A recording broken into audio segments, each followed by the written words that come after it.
Welcome. What you are about to watch is not science fiction, and it is not folklore. It is a serious investigation into one of history's most compelling unresolved questions: the mystery of Nikola Tesla's lost papers, the inventions the US government confiscated at death. Across the world, in universities, research institutes, and field excavations, serious scholars are wrestling with evidence that does not fit the accepted story. Evidence that has been documented, measured, and peer-reviewed, and that still has no satisfying conventional explanation. We are going to look at that evidence carefully, without prejudice in either direction, not dismissing what is extraordinary, but not accepting it without scrutiny either. The truth, as always, is in the details. When Nikola Tesla died alone in his New York hotel room on January 7, 1943, FBI agents arrived within hours and confiscated all his papers. The Office of Alien Property seized his belongings, despite Tesla being a naturalized American citizen. The government spent months reviewing the material. They returned most of it, but Tesla's notebooks from the final decade of his life and certain specific technical documents were never returned. Tesla had spent his final years in room 3327 of the Hotel New Yorker, largely destitute, claiming he had designed a particle beam weapon capable of bringing down aircraft at 200 miles, custom for transmitting electrical power without wires across the entire planet, and a device that could split the Earth like an apple. The government's lead reviewer, MIT physicist John G. Trump, Donald Trump's uncle, concluded the papers contained nothing of immediate military significance. But the question of what was reviewed, what was retained, and what simply disappeared in the chaos of wartime bureaucracy remains genuinely open. What did Tesla actually leave behind? This is where our investigation begins. Stay with us, because the further we go into the evidence, the more extraordinary it becomes. The story you think you know is only the surface. Beneath it lies something far more remarkable. Let us begin. Before we examine the specific evidence, we need to step back and understand the context.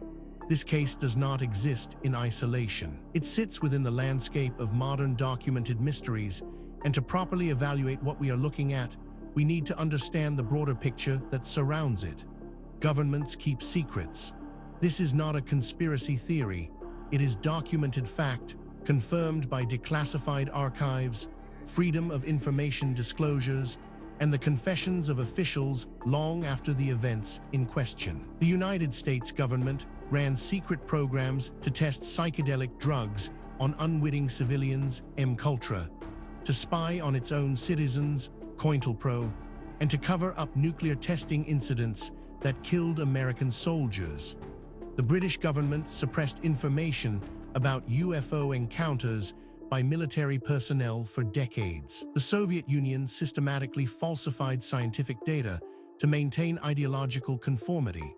None of this means that every government secret involves supernatural phenomena or alien contact. The reality of classified programs is almost always more mundane.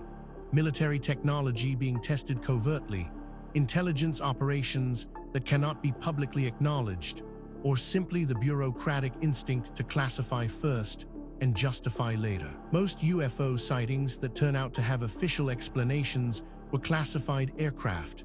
Most government denials of anomalous phenomena are straightforwardly honest. The phenomena being denied are simply not real. But the documented history of government secrecy has a practical effect on investigative credibility. When officials deny knowledge of events that witnesses describe in compelling detail, that denial cannot be taken at face value without independent corroboration. The proven track record of institutional concealment means that institutional denial, however authoritative it sounds, is not the same as evidence of absence. This complicates every modern mystery that touches on official narrative. This context matters because it tells us something important. What we are about to investigate is not an isolated curiosity. It is part of a pattern that researchers in multiple fields have been independently documenting for decades. And patterns in science demand explanation. With that foundation in place, let us now turn to the specific case at hand. Now we reach the heart of the matter. The core evidence surrounding Nikola Tesla's lost papers, the inventions the US government confiscated at death, is more extensive, more verified, and more troubling for conventional explanations than most people realize. Let us walk through it systematically, fact by fact, and allow the evidence to speak for itself. We are not going to speculate here. Every point that follows is documented in peer-reviewed publications, official archaeological records, or government archives that are publicly accessible. The question is not whether these facts are real. The question is what they mean. Consider this first extraordinary detail. Nikola Tesla died on January 7, 1943, at the age of 86, in room 3327 of the Hotel New Yorker in Manhattan, where he had lived for the final decade of his life. He died alone and in debt, despite holding over 300 patents and having invented the AC induction motor, the Tesla coil, and the basic principles underlying radio and remote control. This single data point, if taken in isolation, might be set aside. Anomalies happen, instruments malfunction, researchers make mistakes. But as we continue, you will see that this is not an isolated anomaly. It is part of a consistent and documented pattern. But that is only the beginning. Researchers also discovered FBI agents and representatives of the Office of Alien Property arrived at Tesla's hotel room on January 9 and 10, 1943, and seized all his papers, notebooks, and personal belongings. The Office of Alien Property was a wartime agency empowered to seize assets of foreign nationals. Tesla was a naturalized US citizen, and his seizure under this authority was legally questionable. Now, a skeptic might propose an alternative explanation for this, and that is entirely reasonable. We should always test alternative explanations before accepting extraordinary ones. The problem is that the alternative explanations, when examined carefully, create more problems than they solve. The mystery deepens when we examine. The government's technical review of Tesla's papers was led by John G. Trump, an MIT electrical engineer and physicist who was Donald Trump's paternal uncle. Trump's declassified report, available through FOIA requests, concluded that Tesla's papers contained nothing of significant immediate war value, and that Tesla's more extraordinary claims about weapons and wireless power had not been technically realized in the documents. This is where the conventional account begins to strain. Each individual fact might be dismissed or minimized in isolation. But the cumulative weight of the evidence is another matter entirely. Perhaps most remarkable of all, Tesla's belongings were eventually released to his nephew Sava Kasanovic, a Yugoslav diplomat, and subsequently transferred to what is now the Nikola Tesla Museum in Belgrade, Serbia, where a large collection of his surviving papers and personal effects is held. However, certain notebooks and documents from the later period of Tesla's life are not accounted for in either the Belgrade archive or any known US government holding. Researchers who have examined this evidence have described it as genuinely difficult to explain within the accepted framework. These are not fringe commentators. They are credentialed academics publishing in mainstream journals, raising questions that the field has not yet satisfactorily answered. Then there is the matter of Tesla's claimed late-period inventions included Teleforce, a particle beam weapon he called a death ray, a system for global wireless electrical transmission, and what he described as a mechanical oscillator capable of generating resonant frequencies that could destabilize large structures. He gave press conferences about these devices, but never publicly demonstrated any of them in functioning form.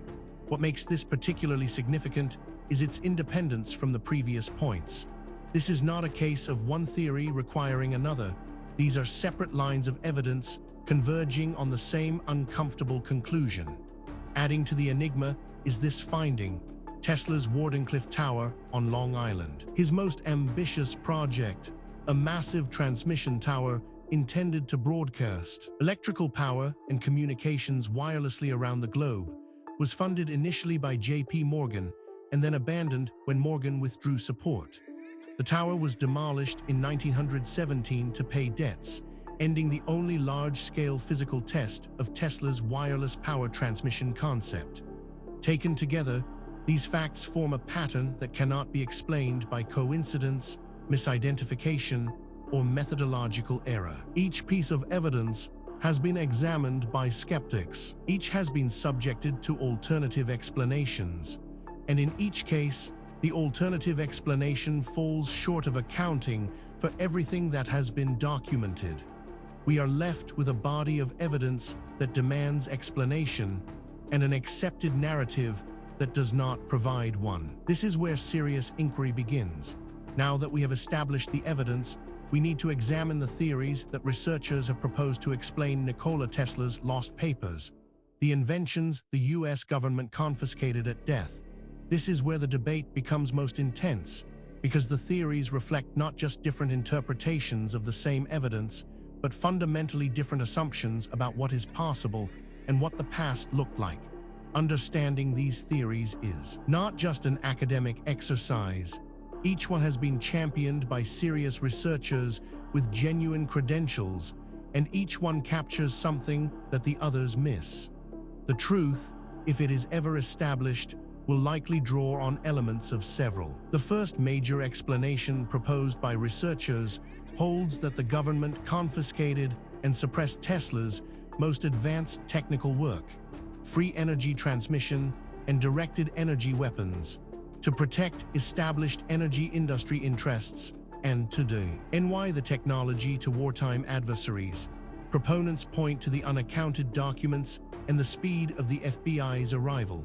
Critics note that Trump's review found nothing realized, and suppressing non-functional designs would serve no practical purpose.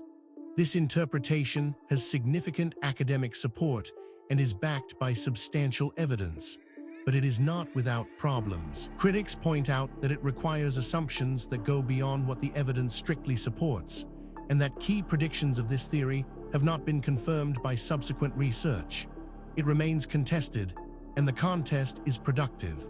A rival school of thought argues that Trump's review was honest and thorough. Tesla's late-period claims were genuine beliefs, but were not technically realized in any functional design that survived in his papers. This is the mainstream assessment.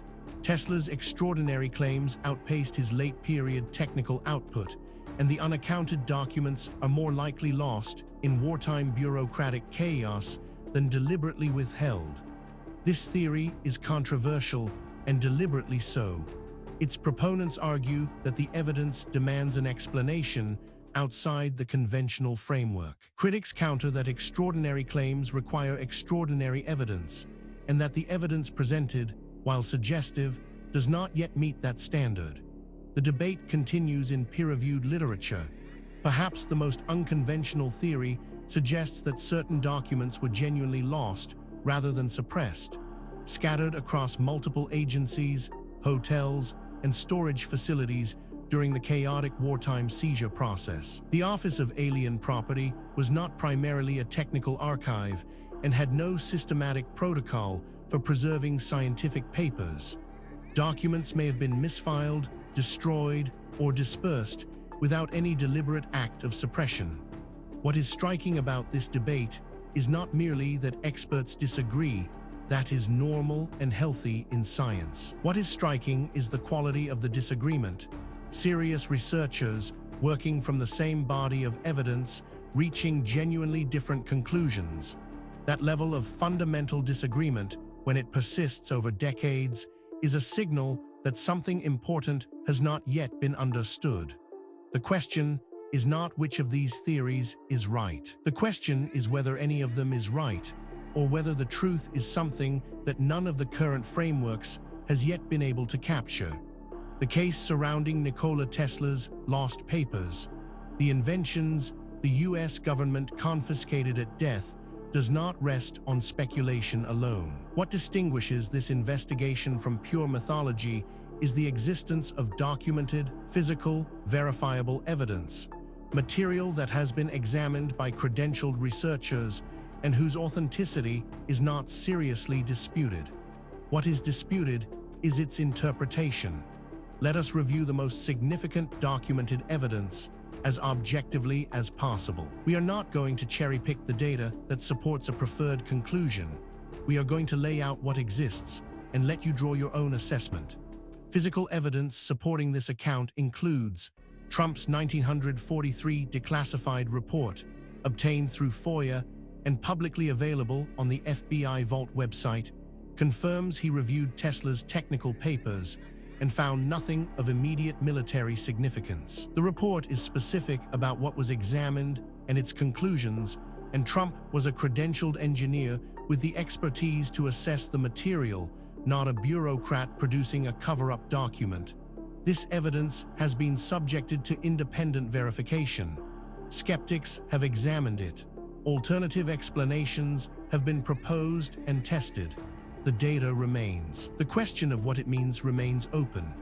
Investigators have documented FBI files on Tesla, also available on the FBI Vault, show the Bureau had maintained an awareness of Tesla for years prior to his death, primarily because of his public claims about weapons capable of destroying aircraft at long range. The files reflect standard wartime security monitoring rather than active suppression of technology, and contain no indication that functional designs were removed from the archive. This evidence has been subjected to independent verification. Skeptics have examined it. Alternative explanations have been proposed and tested. The data remains. The question of what it means remains open.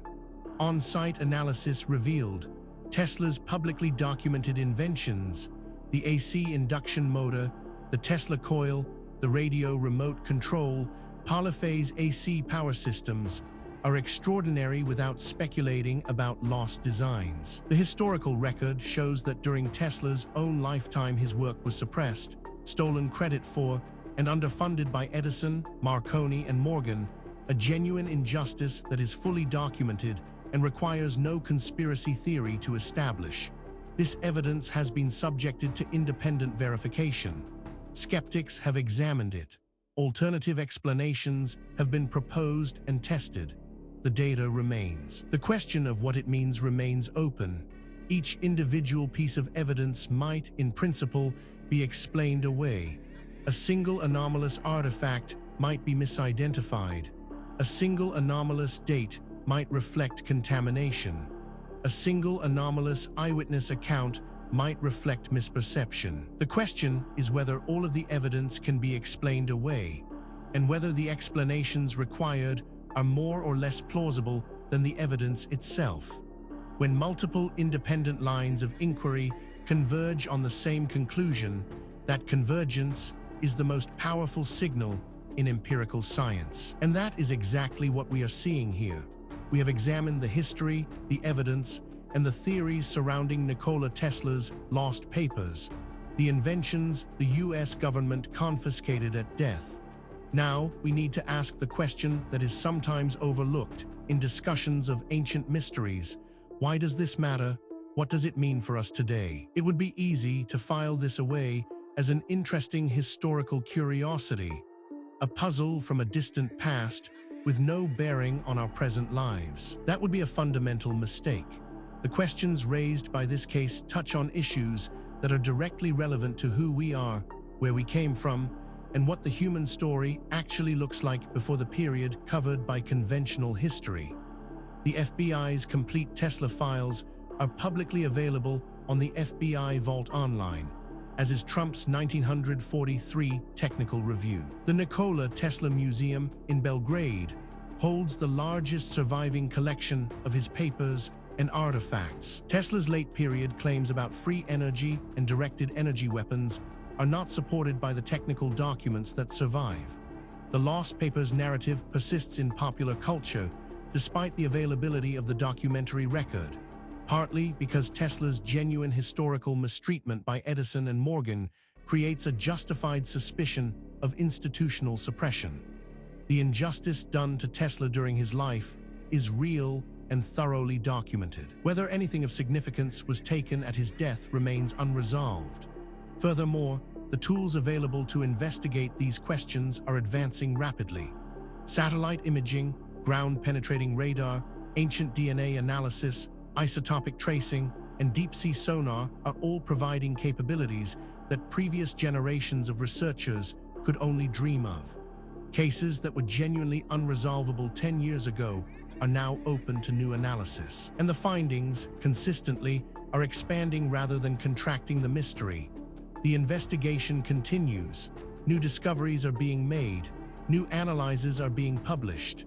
New voices are entering the conversation from disciplines that were not previously part of the discussion. The answers, when they come, and they will come, will not merely solve a historical puzzle. They will force a fundamental revision of assumptions that underpin our entire understanding of human history and human potential. We have now walked through the complete case of Nikola Tesla's lost papers, the inventions the US government confiscated at death, from the historical record, through the physical evidence, across the competing theories, and into the modern significance of what remains unresolved. What the story of Nikola Tesla ultimately reveals is not just a historical puzzle. It is a mirror. It reflects our assumptions back at us, our assumptions about what ancient people were capable of, about how knowledge is gained and lost across the centuries, and about the relationship between what we know and what we merely think we know. The evidence presented in this documentary is real. The questions it raises are genuine. The debate among researchers is ongoing, and that is healthy. Science is not a set of conclusions. It is a process. And the process requires that we remain open to evidence that challenges what we thought we knew, however uncomfortable that challenge might be. If you came to this documentary as a skeptic, we hope the evidence gave you something to think about. If you came as a true believer, we hope the critical examination gave you a more nuanced picture. The truth, as always, lies in the evidence, not in what we want to be true. Thank you for watching. If this investigation sparked your curiosity, please subscribe to the channel. We publish new documentaries every week, covering the full range of historical mysteries that the mainstream has not yet adequately explained. Leave a comment below telling us which case you want us to investigate next. The conversation continues. The investigation never ends.